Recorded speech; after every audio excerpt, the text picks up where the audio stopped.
Descent into the abyss. The Titan submersible disaster. On June 18, 2023, at 9:45 in the morning, communication was lost with a submersible carrying 5 people to the Titanic wreckage. The vessel was descending through 12,500 feet of Atlantic darkness when it simply vanished. But the search was already over before it began. Because at the exact moment contact was lost, the Titan submersible had ceased to exist. In less than 50 milliseconds, 5 human beings were gone. This is the story of how innovation without accountability became a death sentence, and how one man's arrogance transformed a technological dream into an engineering nightmare. Stockton Rush, CEO of OceanGate Expeditions, wanted to democratize deep-sea exploration. For $250,000 per seat, tourists could journey to the most famous shipwreck in history. Rush declared that his design, a carbon fiber cylinder connected to titanium caps, represented the future of underwater exploration. He claimed the submersible industry was obscenely safe because of excessive regulations that prevented innovation. He positioned himself as a disruptor. But Rush was not a visionary. He was a cautionary tale waiting to happen. The Titan was built around a fundamental engineering error. Its cylindrical hull was constructed from carbon fiber composite instead of titanium or steel. This matters because carbon fiber has impressive strength-to-weight ratio under tension, ideal for aircraft where internal pressure pushes outward. But at the bottom of the ocean, dynamics reverse. External pressure crushes inward, pure compression. Carbon fiber does not bend before failure. It simply breaks. The National Transportation Safety Board report stated clearly, carbon fiber under compression is binary. Either the structure is intact or it collapses completely. Prototype tests in 2015 showed carbon fiber capsules consistently failing at 10,000 feet, 3,000 feet above the Titanic's depth. There are no recognized standards approving carbon fiber pressure hulls for submersibles. The Titan's first hull cracked in June 2019 after fewer than 50 dives. Rush designed the Titan with a safety factor of 2.25. For comparison, the Alvin submersible had a factor exceeding 3. Boeing analysis showed the Titan had no safety margin whatsoever. Engineer Mark Negley sent a brutal email. "We believe you are at high risk of significant failure before reaching 13,000 feet. We do not think you have any margin of safety." He attached a graph with a skull and crossbones marking the zone below 13,000 feet. The viewport presented another critical failure. Rush wanted undistorted vision. Hydrospace fabricated the window but only certified it for 4,300 feet, 1/3 the depth needed. To certify it for 13,000 feet would require testing 5 windows to destruction, 1,000 pressure cycles, 300 hours under maximum pressure. Rush refused. It would take time and cost money. Computational analysis revealed 8% deformation on the inner edge, above acceptable limits. The engineer was alarmed. This is consistent with something on the path to failure. The window was never found after the implosion. OceanGate promoted a real-time monitoring system for hull health. The RTM used acoustic sensors and strain gauges. The theory, it would detect microfractures, providing time to abort. Reality was brutal. On July 15, 2022, Dive 80, the RTM registered a massive acoustic event and hull deformation.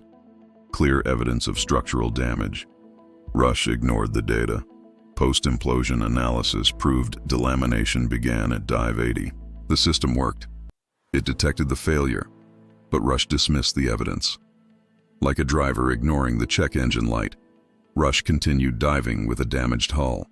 During Dive 80, the Titan became entangled in Titanic wreckage. Investigators determined the submersible suffered irreversible hull damage when the structure was forced against metal debris. The Coast Guard report concluded OceanGate failed to adequately investigate. Rush continued operations without investigation. During winter 2022, the Titan was stored outdoors in a Canadian parking lot, exposed to temperature fluctuations that further compromised integrity. By early 2023, OceanGate was on the verge of bankruptcy. Employees were asked to forego salaries.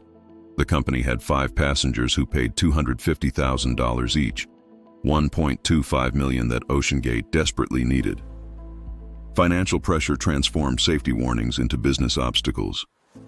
David Lockridge, veteran engineer, compiled a devastating report in January 2018 on the Titan's structural flaws. He warned about imperfections, inadequate testing, protocol violations. Days later, he was fired. Lockridge filed a whistleblower complaint with OSHA in February 2018. OceanGate sued him. After legal battle, they settled. OSHA closed the case without investigation. Lockridge testified, "OSHA did nothing to prevent retaliation. If they had investigated, this tragedy could have been prevented." Rob McCallum sent urgent emails in 2018, begging Rush to halt operations until independent certification. Rush responded he was tired of industry players using safety to prevent innovation. Will Conan repeatedly warned Rush and offered certified windows. Rush refused due to cost. Tony Neeson refused to board years before. "I'm not getting in it," he said. The Coast Guard report concluded dismissals and threats were used to discourage employees from expressing safety concerns. June 18, 2023. Father's Day morning. Christine Dawood watched as husband Shahzada and 19-year-old son Suleiman entered the Titan. Shahzada was vibrant, but Suleiman was terrified. His aunt revealed the teenager felt scared about the trip. But the dive fell on Father's Day, and Suleiman wanted to please his father.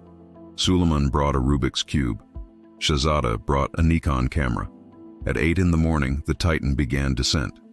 At 9:45, communication was lost. Last message: "All good here." Video shows Wendy Rush sitting at the communication computer. When the submersible reached 10,800 feet, a sound like a door slamming was recorded. Wendy paused, asked about the noise. She received a message from the Titan reporting it had dropped 2 weights, making her assume the dive was proceeding. But the noise was the sound of the implosion. The message took longer to arrive than the sound through water. All 5 died instantly. At 11,500 feet depth, under 350 atmospheres of pressure, in water at 36 degrees Fahrenheit, the sequence began. Millisecond 0. The carbon fiber hull, weakened by delaminations and deteriorated by inadequate storage, reached failure point. 17 square inches gave way under external pressure. The structure did not bend. It cracked instantly. Milliseconds 1 through 5. The crack propagated at 4,900 feet per second. External pressure crushed the cabin in a fraction of a second. Milliseconds 5 through 10. The acrylic window was ejected like a projectile. Billions of gallons of North Atlantic water entered the cabin at supersonic velocities. Occupants had no time to register what was happening. Instantaneous death before nerve signals could travel from eye to brain. Milliseconds 10 through 50. The cylinder delaminated into 3 distinct layers.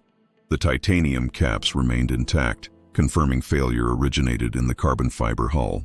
The acoustic wave reached the support ship in 2.5 seconds.